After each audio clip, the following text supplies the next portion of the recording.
This tutorial is going to show you how to do a slip stitch and the fasten off knot. We're going to do both of them in this one because one just follows the other here.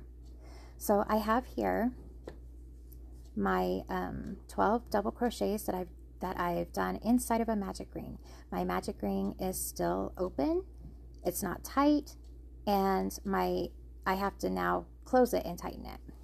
So what we're going to do first is put our hook through the loop so that we don't lose it, because that is really important. And then what we're going to do is take your tail from when you started the magic ring and pull it tight to close it. Okay? So now we have our magic ring is tight, the hole is tight in the bottom. Now what we need to do is we need to close these stitches, okay? I started with a chain 2, and this chain 2 in my pattern is going to count as a double crochet. So to do a slip stitch, what I'm going to do is I'm going to insert my hook into both strands of the top of the chain 2. So the second chain of the chain 2. You want to make sure that you grab both strands, as you can see. Whoop. As you can see right here, I've got 2 strands on there, okay? Now I'm going to simply yarn over, and I'm going to pull the yarn through the stitch, and then pull it again through the loop that was on my hook. And that's literally it. That is the slip stitch. I'll show you again. This is the stitch that I just went through, is right here. So this is the next stitch right here. So I'm going to do a slip stitch. I'm going to insert my hook into the 2 strands of the stitch, not 1, 2, okay? Yarn over, pull the yarn through the stitch, pull it again through the loop that was on your hook. Really simple. I'll show you one more time. So into the next stitch, I'm going to do a slip stitch. I have 2 strands on my hook. I'm going to yarn over, pull it through the stitch, pull it through the loop. And that's it for the slip stitch.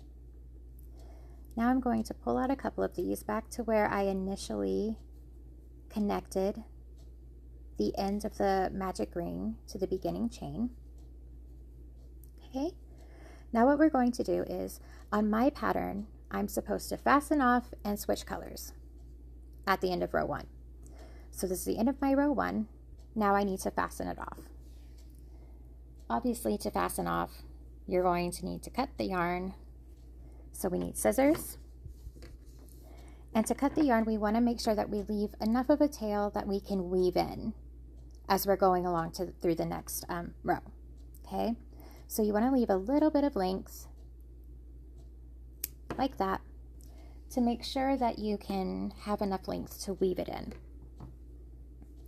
Now what I do to fasten it off is I pull this loop out just a little bit to make it a little bit easier to deal with when I'm doing the knot. I take the end of my tail and I pull the end through the first loop that was on my hook, just like that.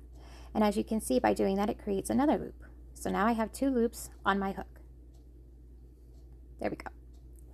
Now what I'm going to do is, with the second loop, the bottom part of the second loop, I'm going to pull, and as you can see, when you do that, it closes off the first loop. Now that loop is gone.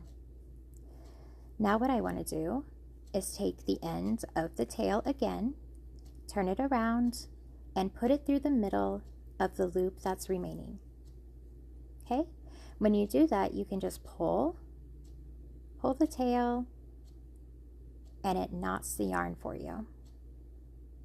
Okay, so now this knot is pretty secure. When you go to connect your yarn, however you want to do it, I do not like to weave in ends.